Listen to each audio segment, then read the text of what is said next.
Hello friends, someday और one day के part 3 में आपका स्वागत है। तो कुछ टाइम बीतता है और इस दौरान सुवान का जी वई और जुन से अच्छी खासी बॉन्डिंग हो जाती है। अंकल वो इन तीनों की एक साथ फोटो लेते हैं और ये वही फोटो थी जो फ्यूचर में सुवान को मिली थी। तो आगे सुवान अपने अंकल के स्टोर पे रहती है, तभी दो पुलिस वाले उसके पास आते हैं जो उस अटैक के बारे में छानबीन कर रहे थे। वो बताते हैं कि अटैक वाली जगह पर उनको एक हियरिंग एड मिला है। सुवान को याद आता है कि जुन के कान में प्रॉब्लम है और वो इसका इस्तेमाल करता है। तभी उसे ये भी याद आता है कि उस रात उसके क्लास के ही किसी लड़के ने उसके ऊपर अटैक किया था। उसके आंखों के सामने अंधेरा छा जाता है और एक बार फिर से वो अपने आप को प्रेजेंट में बस में पाती है। सुवान कंफ्यूज हो जाती है और सोचती है कि क्या वो सो गई थी और सपना देख रही थी। वो फिर से वही फोटो चेक करती है तो इस पूरे सफर में सेंग सुवान के पीछे ही था, लेकिन सुवांग उसे देख ही नहीं पाती है। इधर सुवान ये देखकर शॉक्ड हो जाती है कि सेंग को भेजे हुए सारे मैसेज रिसीव हो चुके हैं। वो सेंग को बार बार कॉल करती है। उधर सेंग उन मैसेजेस को पढ़कर बहुत ज्यादा इमोशनल होता है। तभी वहाँ पर युनरू के अंकल वू आते हैं। वो उससे कहते हैं कि तुम ये कॉल रिसीव क्यों नहीं कर लेते। वो कहता है कि मैंने इतने सालों से अपने आप को रोक रखा था, लेकिन आज मैंने वो सारे मैसेज रिसीव कर ही लिए। वो कहता है कि सुवान ये कॉल सेंग के लिए कर रही है, मेरे लिए नहीं। और यहाँ पर ये बात क्लियर होती है कि ये पर्सन सेंग नहीं है बल्कि जी वई है। आगे सुवान को पता चलता है कि सेंग के फोन नंबर का अकाउंट अभी तक बंद नहीं हुआ है और कोई जी वई नाम का उस नंबर के लिए पे कर रहा है। उस फोन नंबर की लोकेशन भी वही 32 कैफे रहता है। तो सुवान वहाँ पहुँचती है और वो डोर के पास एक बार फिर से जी वई को देखकर सेंग बुलाती है, लेकिन वो अंदर जाती है तो उसे वो कहीं भी नजर नहीं आता है। वो पूछती है कि क्या यहाँ पर कोई जी वई नाम का इंसान काम करता है, तो उसे पता चलता है कि ऐसा नहीं है। वो कैफे के ओनर अंकल वो का काफी देर तक इंतजार करने के बाद वहाँ से जाती है तो जी वई एक वर्कर से उसके लिए छाता भिजवाता है।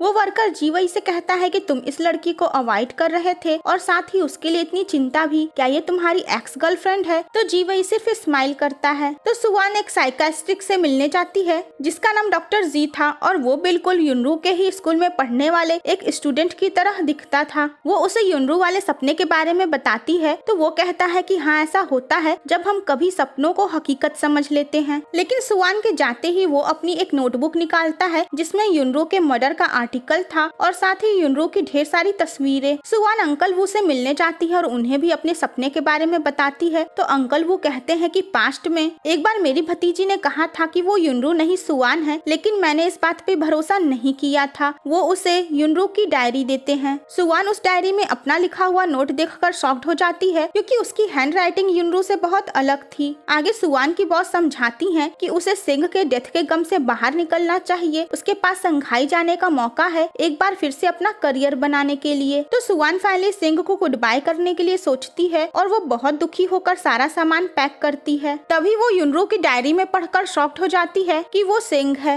वो फिर से वही लास्ट डांस वाला गाना सुनती है और एक बार फिर से टाइम ट्रेवल करके पास्ट में आ जाती है जब पुलिस वाले उससे इंक्वायरी करने आए थे। सुवान भागते हुए जाती है स्कूल जी वई के पास क्योंकि उसे लगता है जी वई ही सेंग है, लेकिन तभी वो देखती है कि जी वई तो दूसरी लड़कियों को ताड़ रहा है। जी वई पूछता है कि तुम रो क्यों रही थी। सुवान को गुस्सा आता है और पूछती है कि तुम क्या कर रहे थे और वो उसके पैर पे किक मारकर चली जाती है। सुवान सोचती है कि क्या मैं पागल हूँ, मुझे 1998 में सेंग यहाँ कहाँ मिलेगा। भले ही जी वई बिल्कुल सेंग जैसा दिखता हो, लेकिन वो सेंग हो ही नहीं सकता है क्योंकि मेरा सेंग तो अभी बस 5-6 साल का होगा और अभी तक वो सेंग वाली बात उस डायरी में लिखी हुई भी नहीं थी। वो अपने ऊपर गुस्सा होती है कि आखिर वो यहाँ आई ही क्यों। इधर जुन जी वई से बताता है कि उसने युनरू से अपना कन्फेस किया, लेकिन उसने कुछ भी जवाब नहीं दिया। वो जी वई से कहता है तुम युनरू से दूर रहो क्योंकि मैं उसका दिल जीतने की कोशिश कर रहा हूँ। घर पर जी वई को जुन के ऊपर बहुत गुस्सा आता है कि वो एक लड़की की वजह से उससे ऐसी रूड बातें कर रहा है। तो आगे स्कूल में गेम खेलते समय इन दोनों का झगड़ा भी हो जाता है और उसके बाद जी वई जुन से कहता है कि अगर तुम्हें एक लड़की की वजह से हमारी दोस्ती खराब करनी है तो तुम करो, लेकिन मुझे जिससे मिलना होगा, जिसकी केयर करना होगा, वो तो मैं करूंगा ही। इधर सुवान फिर से वही गाना सुनकर वापस प्रेजेंट टाइम में जाना चाहती है, लेकिन ऐसा होता ही नहीं है। जी वई उससे मिलने आता है और उसे अपने साथ एक पार्क में लेकर जाता है। जी वई कहता है कि जुन तुम्हें लाइक करता था, सिर्फ इसीलिए मैंने तुमसे दोस्ती की, लेकिन तुम्हारे एक्सीडेंट के बाद हमारे बीच में बॉन्डिंग हो गई।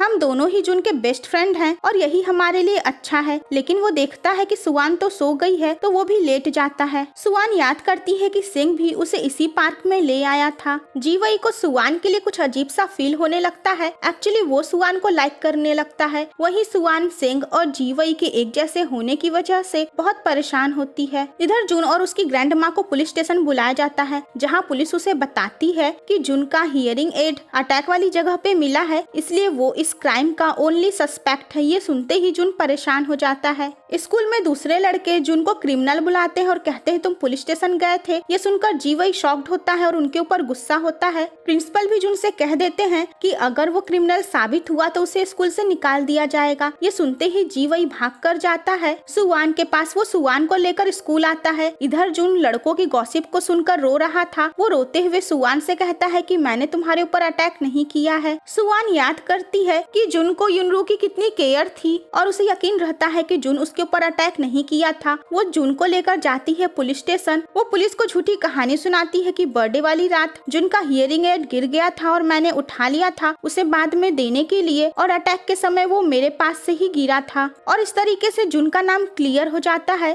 जून सुवान को थैंक्स कहता है तो सुवान कहती है कि तुम जीवई को थैंक्स कहो, उसी ने आके मुझे सब कुछ बताया है। और इस तरीके से एक बार फिर से इन दोनों फ्रेंड्स के बीच की सारी प्रॉब्लम सॉल्व हो जाती है और दोनों एक बार फिर से जिगरी दोस्त बन जाते हैं। सुवान ये देखकर शॉक्ड हो जाती है कि जीवई को भी सिंह की तरह ही अपने नूडल्स में विनेगर मिलाकर खाना पसंद है। वो उन लोगों को नूडल्स पे एक जोक सुनाती है। जून कहता है कि जोक अच्छा है, लेकिन जीवई मुंह बनाकर कहता है कि ये बिल्कुल भी फनी नहीं था। सुवान अपसेट होकर वहाँ से चली जाती है क्योंकि एक्चुअली में ये जोक उसे सिंह ने सुनाया था और बताया था कि जब उसने ये पहली बार सुना था तो उसे ये बड़ा मजाकिया लगा था। लेकिन बाद में जब जीवई उस जोक के बारे में सोचता है तो उसे हंसी आ जाती है। उधर सुवान अपने अंकल को बताती है कि वो फ्यूचर से आई है और वो सुवान है, युनरू नहीं। लेकिन उसके अंकल को उसकी बात पे भरोसा नहीं होता है। हालांकि उसके भाई को उसकी इस कहानी पे भरोसा होने लगता है। तो आगे उसके अंकल सुवान को समझाते हैं कि अगर तुम सुवान हो, युनरू नहीं, तो तुम युनरू की लाइफ को खराब कर रही हो। तुम स्कूल नहीं जा रही हो, न ही पढ़ाई कर रही हो। जब युनरू वापस आएगी तो उसका पूरा करियर खराब हो जाएगा, उसका कॉलेज में एडमिशन कैसे होगा।